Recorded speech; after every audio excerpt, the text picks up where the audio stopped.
to talk to you tonight about a subject that probably a lot of people don't know much about at all. And that is, well, a lot of people know about the issue of ancient aliens and the theories that perhaps in times past, thousands of years ago, we were visited by extraterrestrials, and they might have sort of prompted some of our old folklore, rumours, legends, stories, even religious accounts. But what a lot of people don't know is the involvement and interest in that subject on the part of the Pentagon and the government as a whole, or actually several governments around the world. And so, you know, when I'm doing research or writing for books, I always sort of look for something where you can give something new to the reader. You know, you don't want to keep going over old ground and just have people say, hey, you know, I read this in somebody else's book. And so that's really why, for years, I've never done anything on the ancient astronauts scenario, purely and simply because people like Eric von Daniken, Zechariah Sitchin have done a great deal of work earlier. So it's like, what's the point of doing it when they've already done it, basically? But the more I kind of did just general research, I started to hear stories about government interest in things like ancient astronauts, lost civilizations like Atlantis, and sort of mystical and ancient relics. And, you know, they're kind of like a snippet of a story here, a story there, but just sort of little pieces. And then it was a case of really, the more I dug into it, the more the pieces came together, and really put this picture together of a whole range of projects going back to the 1940s, where the government was, the US government, the British, and in the Second World War, the Germans, were heavily looking into ancient relics and mysteries, not from the perspective of trying to, I guess, further our interest or knowledge in history or archaeology, but it was, they were looking at sort of the alleged fantastic powers of the ancients and things like that, and trying to determine if they could sort of weaponise it in the present, which I guess shouldn't really surprise us. You know, it's like if a military agency is going to look into something, you know, it's not going to be to further our knowledge of history or archaeology. It's, can we do something with the ancient technology, if there is technology involved? So that's basically the theme of the book and the lecture, is how and why government agencies have taken an interest in the mysteries of biblical mysteries, ancient India, South America, places like that. And it covers everything from the Dead Sea Scrolls to the pyramids to Noah's Ark to the Ark of the Covenant. So in other words, a lot of the sort of the formative aspects of ancient religion and ancient history, sort of the cornerstones of which a lot of civilization has been built on, the Pentagon was looking to see if there was a potential for a lot of these stories perhaps having a basis in aliens coming down and visiting rather than ancient gods or a god, so to speak. So it gets into some very controversial areas because it delves into belief systems and how belief systems develop and how they can be sort of modified, not deliberately, but just over the centuries of you know, oral tradition and before writing was in place and things like that. So that's basically what I'm going to do for you. I'll just give you a bit of background before I get into that as to how I got interested in the UFO subject. My dad was in the British Royal Air Force and he worked on radar, and he was involved in several UFO incidents back in the 1950s where the radar personnel were tracking these fast-moving objects over the English Channel and the North Sea, which sort of borders the east side of England and Scandinavia. And because this was the 50s, the height of the Cold War, the first thought was, well, it's got to be the Russians launching a sneak attack.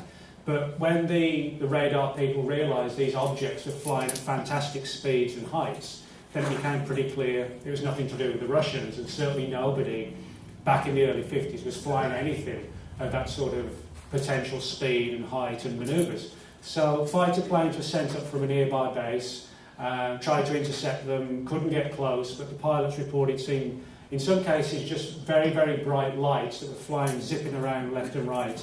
And some of the other pilots actually who got closer reported seeing like these silvery disc-shaped objects like classic flying saucers. This actually went on for like 3 nights, and at the end of it everybody was taken into a room. That's the pilots, the ground personnel, the radar operators, and basically were told, you've all signed the British government's Official Secrets Act, which is, if you join the military, you have to sign this act. and it basically prevents you from speaking out about pretty much anything and everything that you did in your military career that's classified. I mean, not from the perspective what sort of tea bags they use in the canteen at the military base, but if you've learnt anything classified, you can be subjected to penalties. And my dad didn't tell me about this till years later when I was like 13 or 14. And not just because it was my own father, but because he was trained on radar, that sort of prompted me to realise that there's not only a genuine UFO phenomenon, but government and military agencies are very, very interested in it as well. And I always think, if governments are interested in something and they're hiding it from us, it's probably a good thing to know about. So that's basically what I have done since, is to sort of dig into the issue of government secrecy as it relates to UFOs and related issues. I think it's one of these situations where nobody, of course, wants to reveal secrets that shouldn't be revealed, have an impact on national security. But if it's something that relates to something more profound, like the idea of alien visitations, I think we all really have a right to know about that, rather than just a small group of people who decide, well, we're not going to tell them for A, B, C or whatever reason. So that's what I've tried to do, and very often I use the Freedom of Information Act, which is this government legislation which allows people to get hold of government files when they can be declassified, or if they can be declassified. It's not, as a lot of people think, a door that opens all the secrets. There are actually 9 or 10 different pieces of legislation in the Freedom of Information Act that allow agencies to withhold files almost indefinitely. But sometimes, they will release them. So that's what I did with this book, was to use the Freedom of Information legislation to try and get hold of this material. So that's what I'm going to do for you tonight, is sort of talk about what we know, what we can prove, and a few sort of assumptions and ideas as well that we can kind of glean from these various files. Now we come to, I guess, the issue of why. Why the interest in these ancient mysteries. As I said at the beginning, government agencies, there's not a single government agency in the business of, furthering our knowledge of history, archaeology, or biblical events for the sake of it. That is really the work of historians, theologians, and archaeologists. But as we've seen, whether it's the Dead Sea Scrolls, Noah's Ark, the pyramids, Atlantis, Edgar Cayce, there's been deep official interest covering at least 1947 to the 1990s.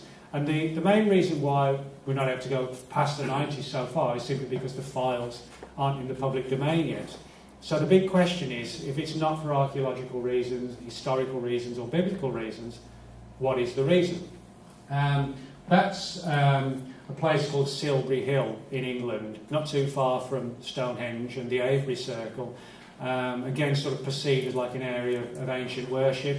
And there have been a lot of UFO reports around there, not of sort of gleaming saucers, but of small balls of light, sort of literally anywhere from like the size of a tennis ball to maybe like a soccer ball.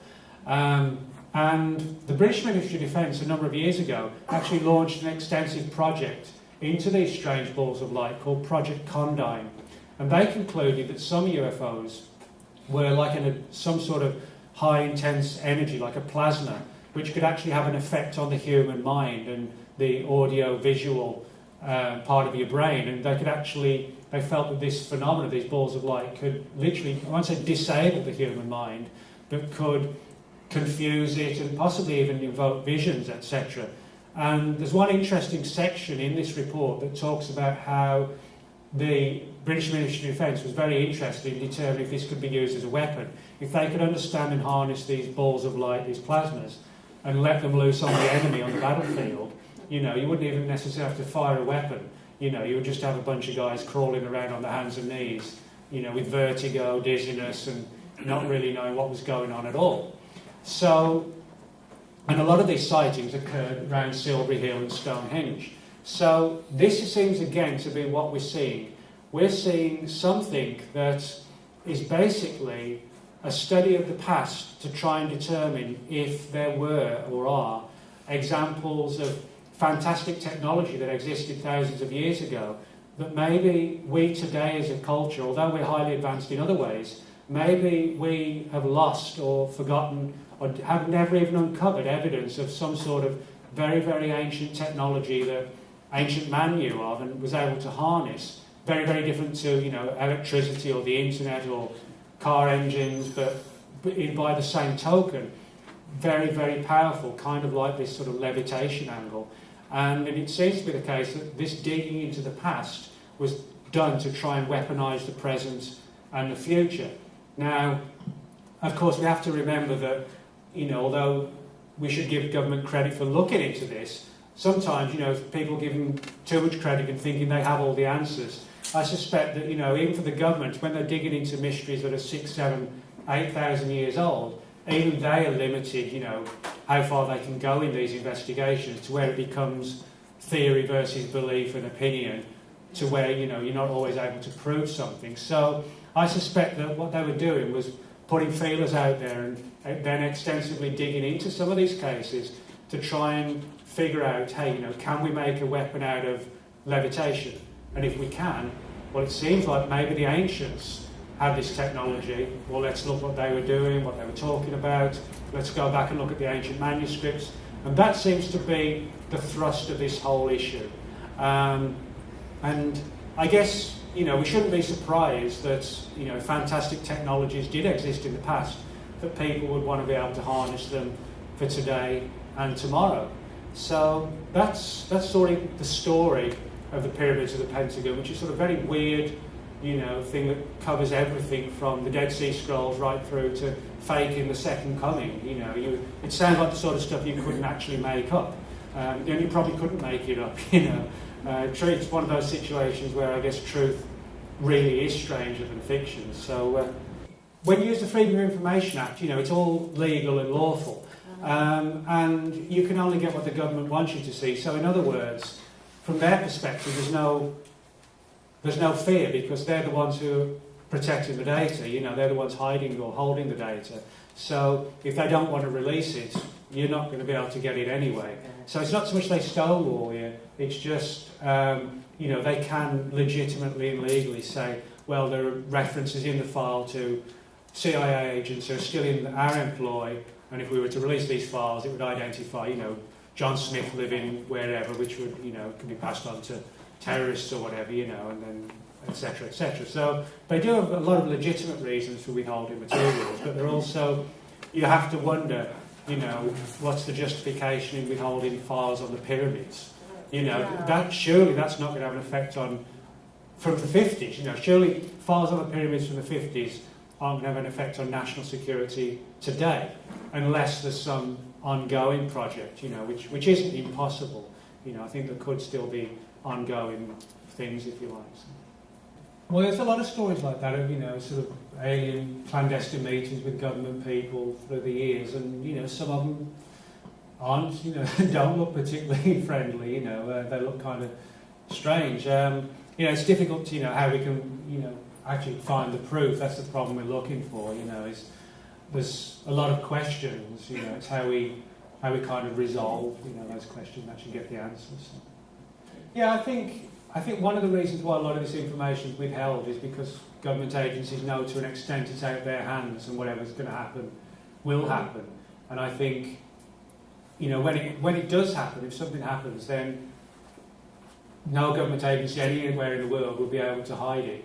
You know, the only reason they can hide stuff now is because, ironically, the UFO phenomenon hides itself as well. You know, they're not landing on the White House lawn or whatever. They're, in a different way to the government, they're just as stealthy and secretive. So, ironically, that helps the official position of denial and hiding material, because the aliens or whatever they are, they're not showing themselves either. So, you know, I think that would be the tipping point if they did show themselves.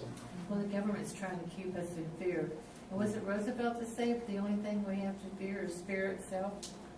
Well, yeah, that's right. It's, you know, fear's a good tool. You know, you have people living in fear, and they listen, you know, and they do what they're told, basically. So.